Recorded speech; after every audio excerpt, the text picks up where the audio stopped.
Yeah, no, so it can be like a slightly different spin to it. So, what should couples who want to access, IVF services in Nigeria expect in terms of, patient experience? Okay, like I mentioned earlier, they should expect care, love, support, really, because if you are an IVF patient, for my little experience, you are treated with extra care because they know all the emotions attached to it. Somebody looking for a child, so to speak, is drained already, so they don't add to the pressure. So like everybody wants to be around, hello, hi, how are you, they are always warm. At least all the places I've been to, they put a call through to you, how are you doing, have you taken your medications today, like that. When I started receiving those kind of calls, I was like, really? Even in Nigeria, they'll call me, did you take your medications today?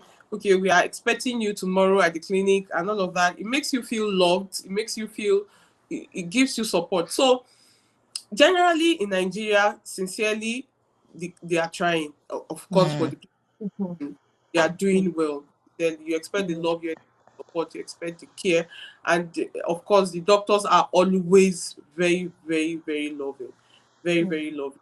They want to know how you are doing, even outside your procedure, even outside your IVF procedure. They want to know, are you fine? Is everything okay? And all of that. So expect support and love. That's good because the next point we're going to touch on is when you think about care from the patient experience perspective, would you think the medical or the emotional was more, significant? But it sounds like both. Of course, the medical, you Mm-hmm. want a positive outcome, but the emotional, because it's such a long and involved and often complicated journey. And Buki, you touched on this, that patients should also learn to advocate for themselves. So just quickly, if you could, in maybe 30-second responses, both of you, how should patients advocate for themselves more during the IVF journey? We'll start with you, Buki, All US right. setting. All right. Thank you. I would say asking questions. That's one way you can advocate for yourself. Let me just quickly give an example. There was a time they were pushing me to do genetic testing, and that wasn't covered by my insurance, and it was about $4,000. And I kept asking why. They said that maybe because of the miscarriage, I've been having miscarriages, I've been having this and that.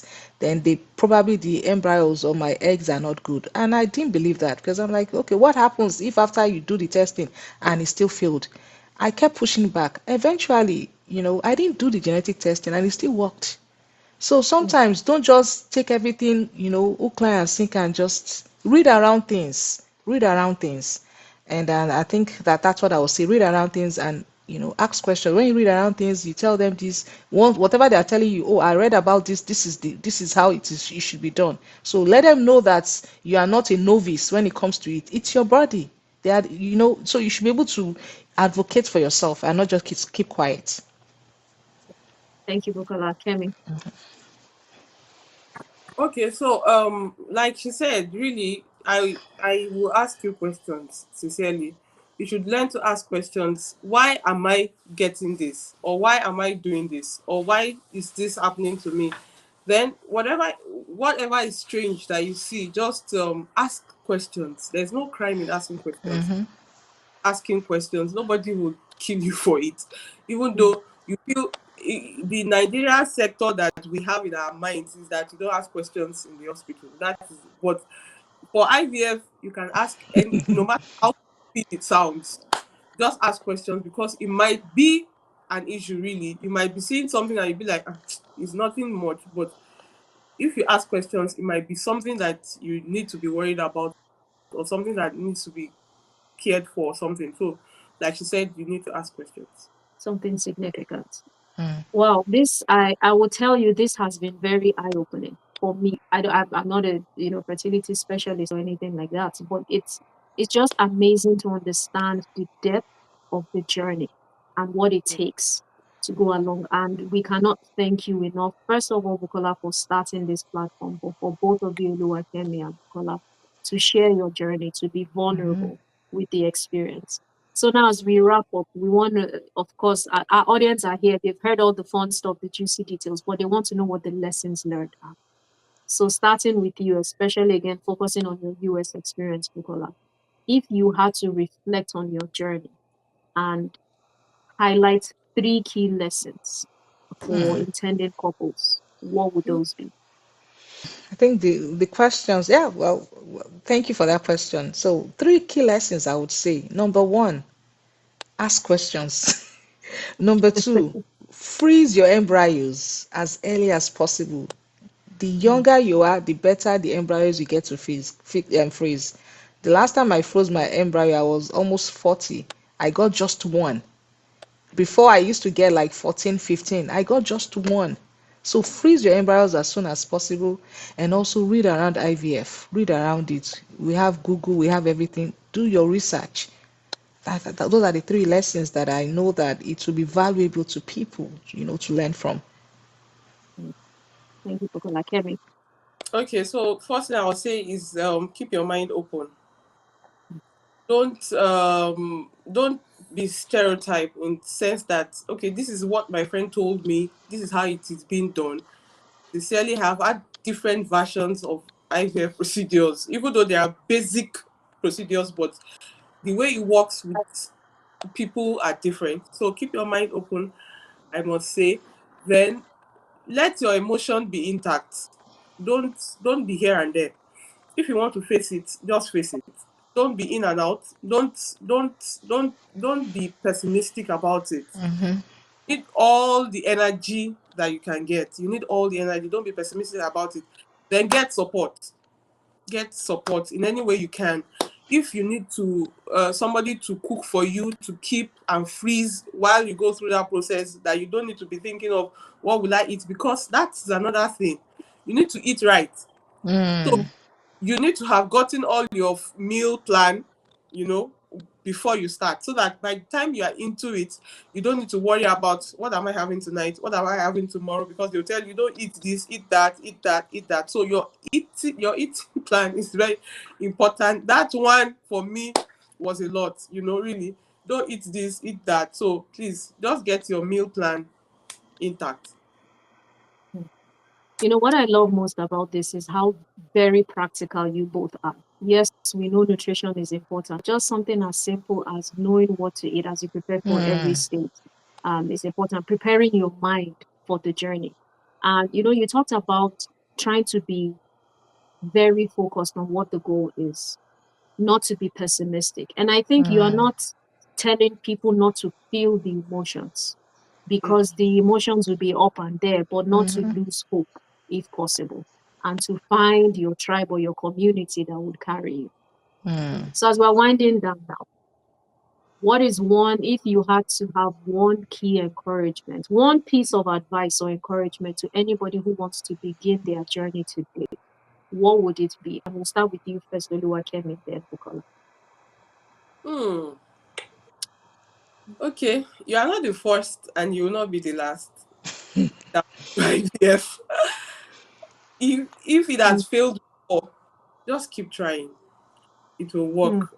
Because mm, if God did for one, he can do for all. Let me just leave it like that. If he did, Mm, he can do for all. And you, mhm, you won't be an exception. So just keep your hope alive and God is coming through for you. mm.